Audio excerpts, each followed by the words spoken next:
કેરળના ગોરિસના ગામે ચૈતર વસાવાના સમર્થનમાં આપની રેલી, કોર્ટના ચુકાદા સામે આક્રોશ. મહેસાણા જિલ્લાના ખેરાલુ તાલુકાના ગોરિસના ગામે આમ આદમી પાર્ટી દ્વારા એક વિશાળ રેલીનું આયોજન કરવામાં આવ્યું હતું. ડેડિયાપાડાના ધારાસભ્ય ચૈતર વસાવાના સમર્થનમાં અને કોર્ટ દ્વારા તાજેતરમાં આવેલા બે અલગ અલગ ચુકાદાઓ સામે આક્રોશ વ્યક્ત કરવા માટે આપના કાર્યકરો રસ્તા પર ઉતરી આવ્યા હતા. ખેરાલુના ગોરિસના ગામે આમ આદમી પાર્ટીના પ્રદેશ ઉપપ્રમુખ આશાબેન ઠાકોરના અધ્યક્ષસ્થાને આ વિરોધ રેલી યોજાઈ હતી. ગોરિસના પેટ્રોલ પંપથી શરૂ થયેલી આ રેલી સ્થાનિક પ્રાથમિક શાળા સુધી પહોંચી હતી, જેમાં મોટી સંખ્યામાં આમ આદમી પાર્ટીના આગેવાનો અને કાર્યકરો જોડાયા હતા. રેલી દરમિયાન કાર્યકરોએ જોરદાર સૂત્રોચ્ચાર કરીને પોતાનો વિરોધ નોંધાવ્યો હતો.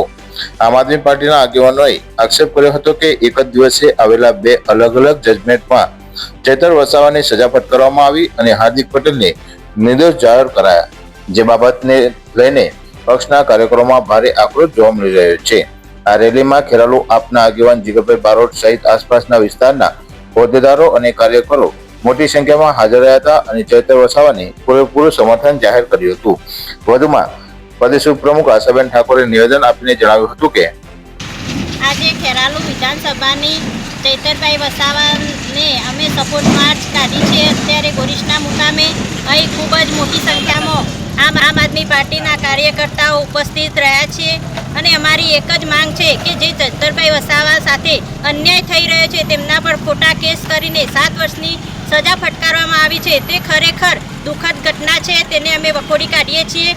અમને ઉપલી ન્યાય કોર્ટ પર પૂરેપૂરો વિશ્વાસ છે કે તેમને ન્યાય મળશે તેવી અમે આશા રાખીએ છીએ. તે જ દિવસે ગુજરાતમાં બે ચુકાદા આવ્યા કે જે હાર્દિક પટેલ છે તેમને નિર્દોષ જાહેર કરવામાં આવ્યા, કારણ કે તે ભાજપ સરકારમાં છે. અમારી એ માંગણી છે કે ચૈતરભાઈ વસાવાએ એવો કોઈ કે મર્ડર કેસ કે એવો કોઈ ગુનો કર્યો નથી કે તે એમને 7 વર્ષની સજા પાડવામાં આવે. અત્યારે મર્ડર કરતા લોકો પણ બહાર ફરતા હોય છે અને કેટલાક રેપ કરતા લોકો પણ બહાર ફરતા હોય છે. તો આ એક નાની મોટી કલમોમાં 7 વર્ષની સજા થાય તે ખરેખર યોગ્ય નથી અને તે માટે અમે ન્યાય માગીએ છીએ.